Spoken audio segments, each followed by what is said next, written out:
nous voilà à l'entrée orientale.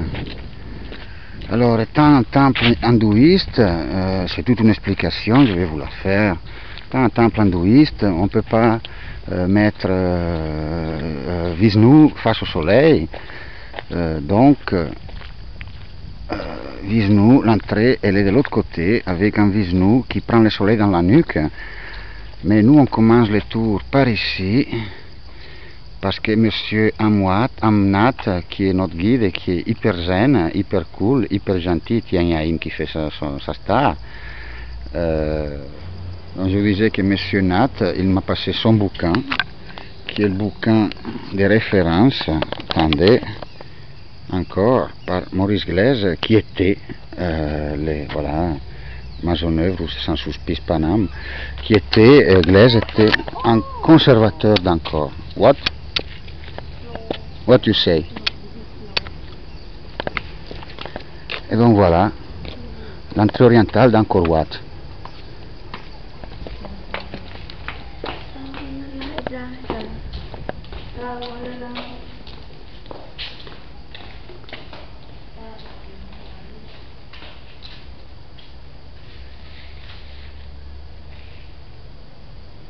Donc il y a des mômes qui commencent à me terrasser un peu les boules, notamment plutôt à me casser les couilles,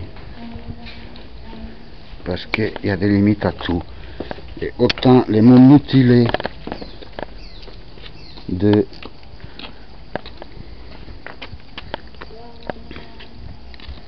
Phnom Penh, c'est une chose, mais ici, ce n'est pas le cas, on n'est pas à Phnom Penh, et les mômes, ils sont pas riches, mais ils ne sont pas non plus dans le même état qu'à Phnom Penh, donc autant ça me les brise à Bangkok, et autant ça me les brise ici.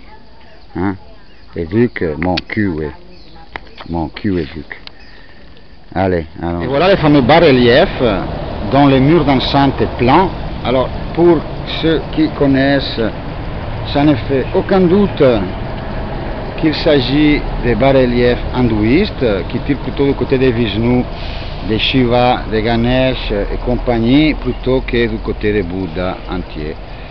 Donc voilà, hein, les bas-reliefs aussi là, et par ici. Hein. Donc voilà quoi. Hein, donc ça c'est carrément hindouiste. Comme quoi, je me prépare à l'Inde. Allez, allons-y. Continuons vers l'Inde. L'Inde, ça doit être par là. Je sais pas, je me rends compte que je suis le seul qui sort du sentier battu, donc je me dis que je vais mettre les pieds sur une mine, et puis voilà, ça me prendra la prochaine fois à faire les cons. Hein, sans les jambes, avec une seule oreille, et puis voilà. Allez, donc, vous voyez, que quand on dit que c'est fortifié l'affaire, bah ça l'est. Hein.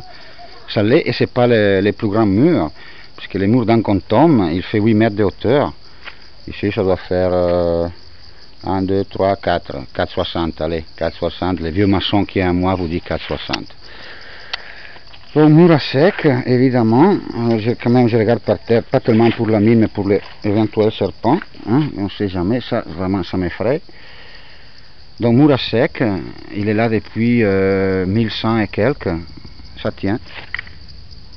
Oh putain, j'ai mis les pieds dans la fourmilière, vaut mieux s'éloigner, va a fanculo di morti sua. Bon, c'est pas un serpent, mais quand même.